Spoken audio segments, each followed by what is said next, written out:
Pour les acclos, tennis, le désormais traditionnel critérium de double Alan Sport faisait étape cette semaine à Waterloo. On parlera beaucoup de tennis dans cette émission avec notre invité Vincent Stavo. Football provincial en cas de succès. Double qui connaît chaque année un énorme succès. Cette semaine, le critérium faisait escale à Waterloo sous les yeux de Bernard Bolly et Pablo Berkmans. Mais le Critérium Alan Sport, c'est un tournoi de double qui se déroule en hiver pendant les 6 mois d'hiver. Donc ça commence au mois d'octobre, ça se termine au mois de mars. Il y a un tournoi par mois et il y a plusieurs catégories. Donc il y a double messieurs, double dames, double mixte. Et bon, ça réunit quand même plus ou moins 300 joueurs chaque mois dans différents clubs du Brabant wallon, du Brabant flamand, de Bruxelles. Et cela depuis 26 ans maintenant, à l'origine un particulier amateur de tennis et qui a surtout voulu faire de ces tournois des endroits de rencontre et de délassement.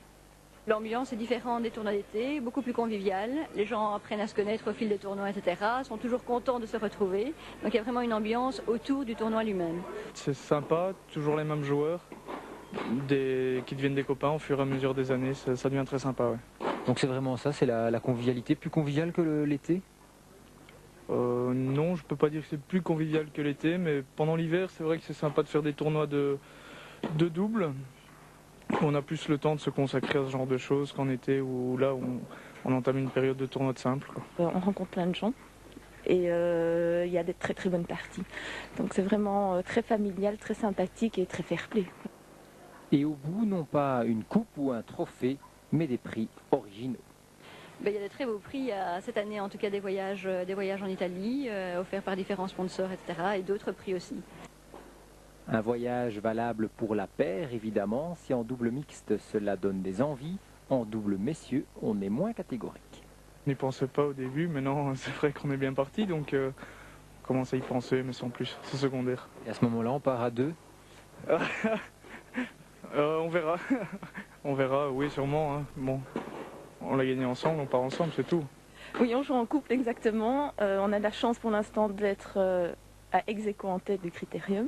Donc c'est vrai qu'on se bat pour un beau voyage.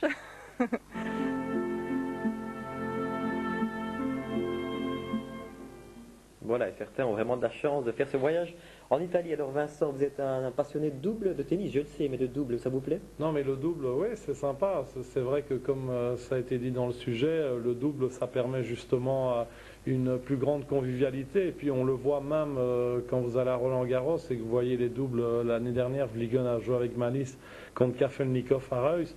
Mais malgré le fait qu'on est quand même dans un grand chelem, l'ambiance est bien meilleure autour du terrain et sur le terrain que quand on est en simple où là c'est la concentration totale. Quoi. On se rend compte depuis de nombreuses années que ce tournoi de double créé par Alan Sport attire de plus en plus de monde. Est-ce que paradoxalement on se dit que c'est pas au niveau de la fédération que ça devrait être pris en charge et qu'il faut un privé qui mette ça sur pied pour qu'on se rende compte qu'enfin le double devrait peut-être avoir un classement spécifique, avoir plus d'importance lors des interclubs? Ouais, vous devriez être président de la fédération parce que ça c'est le résumé de tous les problèmes qu'on a à l'heure actuelle en Belgique. Je veux dire, si je suis ici, en dehors de notre sympathie qu'on a pour TVcom au niveau de notre organisation, c'est justement qu'on est confronté à plein de problèmes parce que malheureusement, je dirais, la fédération n'a pas assez de moyens ou ne s'en donne pas assez. Je veux dire, tous ces événements-là contribuent vraiment au développement et à tout ce qui concerne le tennis, la relève.